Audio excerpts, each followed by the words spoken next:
Halo para sahabat, apa kabar? Berjumpa kembali dengan saya, Matias Putra. Hari ini saya akan mengajak kita merenungkan sebuah statement yang barangkali sering kita dengar, yaitu uang bukan segala-galanya. Tapi tanpa uang segalanya juga tidak berdaya. Jadi gimana teman-teman? Oke, saksikan video ini sampai tuntas dan kita akan mendapatkan wisdomnya. Jadi tetap stay tune di channel ini. Oke, teman-teman. Untuk pertama kali yang datang berkunjung ke channel saya, silakan Anda subscribe supaya Anda bisa mendapat wisdom setiap minggu jam 10 pagi. Ya. Jadi saya juga ucapin salam sehat untuk Anda semua yang setia di channel saya. Saya lihat dari berbagai daerah dan bahkan berbagai negara ya. Ada Indonesia, Malaysia, Singapura, Brunei, Hong Kong, Korea Selatan, kemudian ya saya sering menemukan juga dari Rusia, terus Amerika ya. Oke, dimanapun Anda berada, kondisi sekarang kita seperti menghadapi nasib yang sama, pandemi, nggak tahu kapan akan berlalu. Oke ya, teman-teman, mari kita kembali merenungkan. Jadi kalau merenungkan satu wisdom lagi ya dalam situasi seperti ini, penting kita untuk terus membicarakan wisdom tentunya ya. Bagaimana kita mengelola kehidupan kita, cara berpikir kita agar kita tetap eksis kan di tengah-tengah kondisi yang sangat tidak mudah ini. Baik. Teman-teman, berbicara masalah uang, ada dua ekstrim. Ya, ada dua ekstrim yang menarik. Dimana di satu sisi mengatakan bahwa uang itu adalah sesuatu yang negatif yang akan menciptakan sebuah kejahatan dalam kehidupan manusia.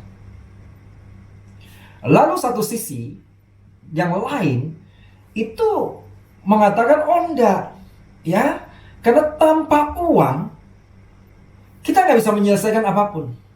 Maka sehingga kita mengenal bahwa ya uang, ada orang mengatakan bahwa ya, kalau orang ekonom selalu mengatakan kemungkinan dia berpikir bahwa di atas 7-80% yang menjadi sumber permasalahan kehidupan manusia karena kekurangan uang, masalah ekonomi. Betul ya? Jadi menurut teman-teman, uang itu jahat apa baik? Jadi ini yang kita akan bahas ya. Oke. Teman-teman, begini. Di satu sisi, kadang-kadang menurut saya mungkin kadang kita kurang melihat konteks yang jelas ya. Kita hanya melihat sepotong kata demi kata sehingga lalu kita mengambil sebuah pemikiran ekstrim. Dan saya tahu, jadi orang yang berpikiran uang itu adalah negatif, jahat adanya oleh karena dia membaca mungkin satu statement yang mengatakan bahwa cinta akan uang itu akar dari segala kejahatan. Oke? Nah, apa yang dimaksud di sini? Apakah statement ini berkata bahwa sebenarnya kita tidak boleh berusaha mendapatkan uang? Kalau kita baca kelanjutan ini, orang yang sama loh teman-teman, ya. Orang yang sama juga menulis, ya, di satu sisi dia mengatakan orang yang malas bekerja berusaha, jangan diberi makan. Nah, jadi bagaimana? Ya, jadi oleh sebab itu teman-teman, mari kita melihat sesuatu itu secara konteks yang jelas, terintegrasi keseluruhan. Ya, jadi kita nggak bisa lihat sepotong-sepotong saja lalu kita ambil kesimpulan itu sangat berbahaya dalam hal apapun ya. Oke, kita bicara sekarang. Jadi uang itu baik apa jahat? Oke ya. Nah, teman-teman, kalau kita melihat keseluruhan harusnya begini. Uang, ya, menurut saya dan mungkin menurut sebagian besar juga mungkin setuju dengan saya. Nah, Anda nggak setuju nggak apa-apa ya. Ini pemikiran saya saja. Jadi uang adalah begini. Saya rasa di dalam kepercayaan saya dan prinsip hidup kepercayaan saya atau mungkin Anda boleh sebut iman saya itu sebetulnya tidak melarang orang memakai uang. Nah, ya, jadi kata cinta itu ditekankan teman-teman. Ini yang jadi persoalan. Apa bedanya? Di sini katakan cinta akan uang adalah akar segala kejahatan. Ini cinta loh. Ya. Ya, jadi bukan uang itu akar segala kejahatan. Nah, ini teman-teman harus bisa membedakan begini. Uang adalah sesuatu alat yang netral. Sekarang, kalau Anda mengatakan dengan uang itu membunuh orang, bukankah yang seringkali yang terjadi membunuh itu bukan uang yang kita tusukkan, tapi seringkali orang memakai apa? Pisau. Kenapa Anda tidak pernah mengatakan pisau itu adalah akar segala kejahatan? Dan saya yakin hampir setiap rumah Anda itu punya pisau. Pisau dapur. Kenapa? Oh, kita sering mendengar orang membunuh orang dengan pisau. Kenapa? Jarang ada orang mengatakan bahwa pisau itu akar segala kejahatan. Lucu kan? Nah, ingat, pistol itu sering membunuh orang, bukan? Tapi kenapa orang tidak mengatakan pistol itu akar segala kejahatan? Kenapa? Ini adalah benda mati yang netral. Jadi kita melihat siapa yang menggunakan, yang memegang, dengan maksud apa sebetulnya di balik barang yang netral ini, termasuk uang, teman-teman. Ya, dan hampir seperti dalam negara itu wajib memiliki senjata misalnya. Pisau, bahkan senjata besar dan lain sebagainya. Kenapa? Untuk mempertahankan diri ketika diserang. Ya, tapi kalau untuk oknum tertentu pakai untuk tembak, nah itu bukan yang salah pistolnya. Orang menusuk itu yang salah, bukan pisaunya. Ya, demikian juga orang pakai uang, ya, untuk melakukan kejahatan misalnya, ya, untuk hal tertentu, ya, menyalahgunakan, itu bukan salah uangnya. Yang salah siapa? Oknumnya. Oke, sampai situ ya teman-teman, mungkin ini clear ya bahwa uang itu adalah sesuatu yang netral. Kemudian begini. Nah, di sini jelas penulis ini menarik, dia bilang cinta lo akan uang.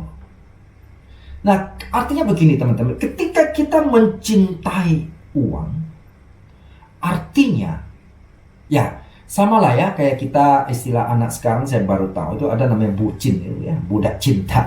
Nah, seringkali ketika kita masuk ke dalam sebuah cinta itu, kalau kita analogikan dengan kehidupan itu, artinya kadang-kadang kita sudah mabuk. Nah, ketika kita sudah masuk dalam mabuk, kita kadang-kadang udah lupa diri. Nah, ini yang jadi persoalan, teman-teman.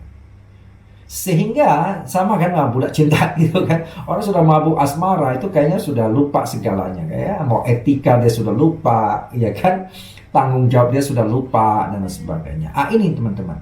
Jadi uang itu kita jangan sampai jatuh cinta sama dia, dalam arti kata ketika kita masuk di dalam cinta akan uang, ini akan menimbulkan segala akar kejahatan. Artinya apa? Jadi kita sebetulnya diperbudak oleh uang. Ini penekanan penulis sebetulnya. Bukan uang itu adalah akar kejahatan. Ketika kita sudah masuk diperbudak dan dikuasai oleh uang, artinya apa?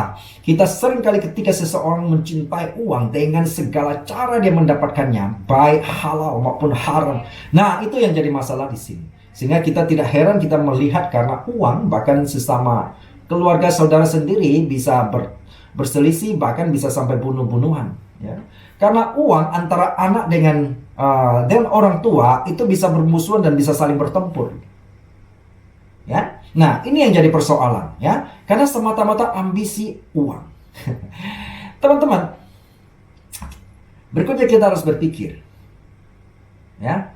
Nah, ini penekannya adalah cinta lo, ya, bukan uang itu sendiri. Nah, kita harus clear, ya.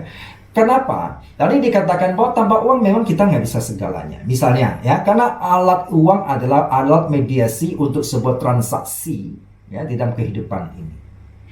Nah, sekarang di satu sisi kita punya tanggung jawab. Oke? Nah, sehingga penulis menuliskan, jadi sebaiknya kita jangan diperbudak, jangan dimanfaatkan oleh uang itu sendiri, karena nanti akan menciptakan berbagai ambisi-ambisi yang akan menciptakan hal-hal yang negatif dalam hidup ini. Tetapi mari kita mendapatkan uang untuk mengelola uang itu untuk sesuatu yang bermanfaat, baik untuk diri sendiri, keluarga, masyarakat, dan bahkan untuk negara.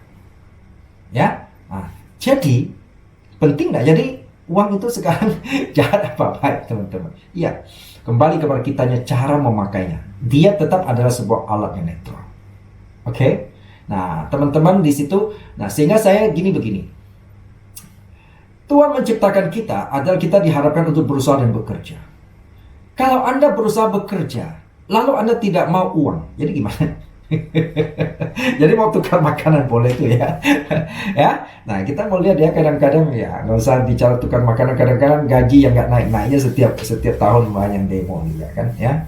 Jadi begini teman-teman. Jadi mari kita bijak ya memanfaatkan uang ini sehingga ya kita betul-betul berjalan dengan memanfaatkan uang ini untuk kesejahteraan bersama dan menciptakan harmonisasi dalam kehidupan. Ingat teman-teman, kita punya tanggung jawab kepada keluarga langsung ini. Pakai apa? Uang. Ya kan?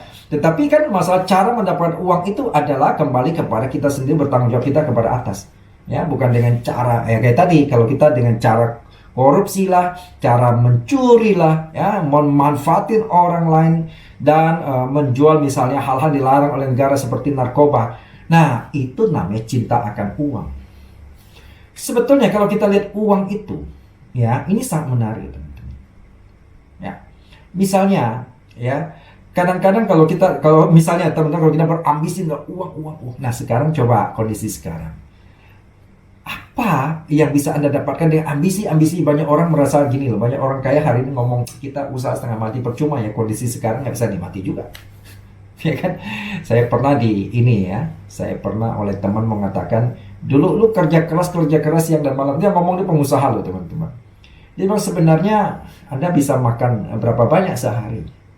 Ya, Anda bisa makan 4 kali, 5 kali saja paling kuat Anda sudah bosan ya. Lalu Anda mengejar uang begitu banyak dengan ambisi itu, dengan mengorbankan kadang keluarga ya, waktu untuk berkumpul keluarga, kadang mengorbankan dengan kesehatan kita hanya untuk mengejar uang. Ini yang nggak ada habisnya. Nah, konteks seperti ini yang dikatakan kita terjebak diperbudak atau mencintai uang, teman-teman. Oke, jadi sehingga sangat benar ya. Kalau ada perkataan ya sudahlah, kita jeripaya kita hari ini cukuplah untuk hari ini. Jadi artinya hidup yang cukup. Sampai ada orang mengatakan ya mau beli mobil cukup ya, mau ganti rumah baru cukup lah ya, mau makan pun cukup lah ya. Itu terserah Anda cara berpikir. Jadi itu ya teman-teman, sehingga saya kadang-kadang saya melihat ya masih banyak orang yang berpikiran hanya melihat saya ini lalu crime gitu ya. Di dalam channel saya juga ada, waduh nggak boleh trading karena itu menyangkut uang. Waduh, emang hanya trading yang menyangkut uang? Di luar itu nggak menyangkut uang. Anda bekerja, saya bilang itu menyangkut apa? Bukan uang itu. Jadi marilah kita dengan bijak memanfaatin uang ya. Pertama, karena uang itu memang dibutuhkan untuk bertahan hidup. Mari kita mengolah uang, bertanggung jawab kepada pencipta kita dan penting kepada Tuhan. Kita mengolah uang yang kita dapatkan adalah untuk bertanggung jawab kita kepada sesama manusia. Dan berikutnya yang paling penting, mari kita memanfaatkan uang itu sebagai tanggung jawab kita untuk kesejahteraan keluarga kita sendiri. Bayangkan kalau tanpa uang, bagaimana Anda mau bertanggung jawab untuk kehidupan keluarga Anda, sekolah anak Anda, makanan dan masa depan mereka? Itu tanggung jawab kita, teman-teman. Tetapi kembali pada tadi, kita bukan mencintai uang, tetapi kita bekerja ya dengan tanggung jawab sebagai kelangsungan hidup kita sendiri, orang lain termasuk keluarga kita. Ya, jadi salam wisdom untuk Anda semua.